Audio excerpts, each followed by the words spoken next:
Come in. Your methods are amoral and disgusting. Any good intentions you may have can't justify the way you are trying to achieve results. I have no time left and can't continue this way. I think this is the end. There's no need to look into the circumstances. Karl Brunner.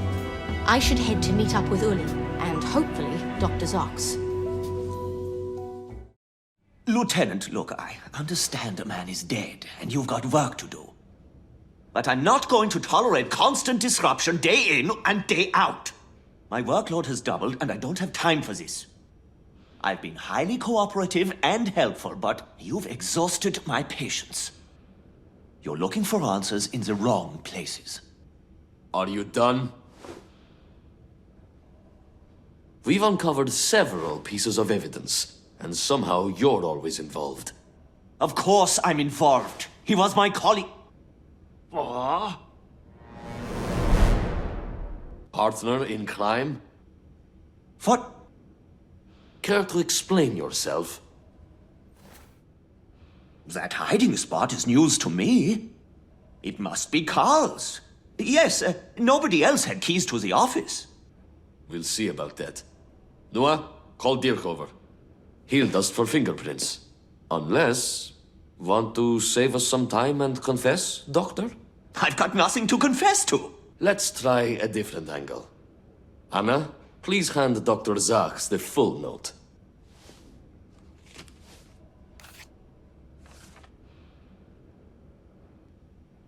Where did you get it? You thought you'd gotten rid of it, didn't you? I could tell you recognized the note when we first read it. I was certain there was more to that note. This is pure idiocy. You're just trying to outwit me. Another peculiar detail was Dr. Brunner's pen. But it misled me at the same time. It seemed obvious that he couldn't have written this note. I didn't do it! It must have been her. What? She was the one who found the body, and she had enough time to write this message. It was another nurse who found the body. Ernestine was at home. Then it must have been the other nurse. They were both in on it, yes! They all hate me and want to get rid of me. That's enough!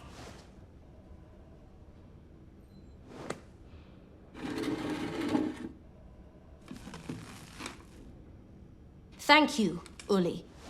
As I was saying, the death note misled me. It was a copy made with carbon paper, just like this one. Hold on. Why would Dr. Zox need a copy if he had the original? I had the same question. Furthermore, I found the tool that was used to scratch the lockboxes. Really? This is great news. Let me see it. It's pretty worn. The paint abrasions match the lockboxes. They certainly do. With all this evidence, you'll be behind bars before you know it.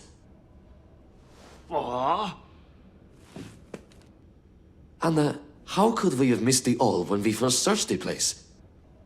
We checked every single inch of this storage room. We didn't miss it. It wasn't in the storage room. It was in the lab. It was lying right there on the table, unnoticed. Wait. How is that possible? It doesn't add up. We were so darn close to solving it, and now... Don't jump to conclusions. I propose that we read a certain document first. It'll throw some light on what really happened that night. This is Dr. Brunner's medical diagnosis. Dr. Brunner was experiencing heart problems, so? He had 2 months, tops. I think Dr. Brunner was planning to surrender himself and Dr. Zox to the police. On that fateful evening, he was drinking coffee in the office. I suppose he had some kind of stroke. It totally changed his plans with the police. To begin with, I didn't pay attention to it. But some of the coffee got spilled and left as it was. He was forced to act quickly.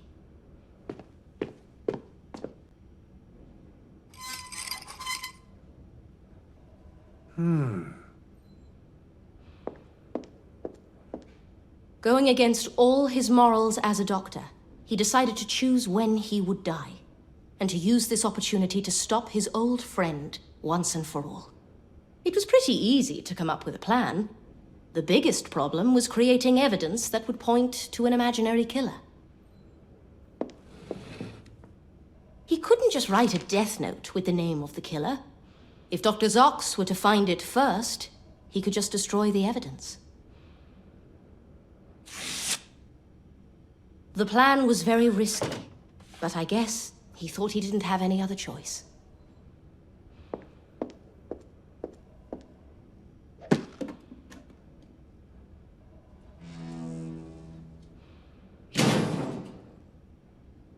If it weren't for the mistake with the awl, I suppose that would be enough for a jury to hand out a life sentence. So, I'm off the hook? Thank you, Miss Myers. You damn murderess! I wasn't doing it for you. Get up! You're still going to rot in jail for all your mad experiments on poor kids. Dr. Rav Zachs, you're under arrest. You have the right to remain silent.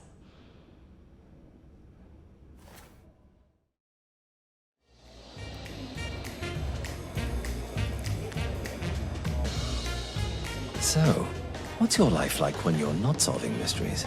There's no shortage of unanswered questions. I've always got one on my mind. Is that so? Do you have one right now? I'm wondering how you've got that scar above your eye. Let's just say somebody we both know was involved. Can I get another clue? We'll leave that for another time. Here's the information you called about.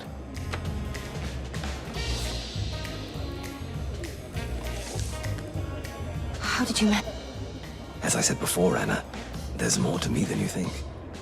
Right. I appreciate the help, but, I have to get going. So soon? I figured my services earned more than one drink. Stay for dinner. I figured you'd understand. After all, you've just handed me another mystery to solve.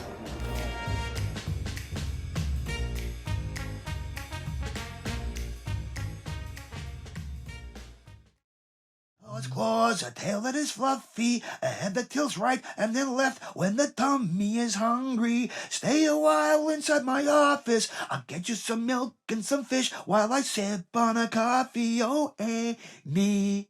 Paws, claws, a tail that is fluffy, a head that tilts right and then left when his tummy is hungry. Stay a while inside my office, I'll get you some milk and some fish while I sip on my coffee. Oh, Amy.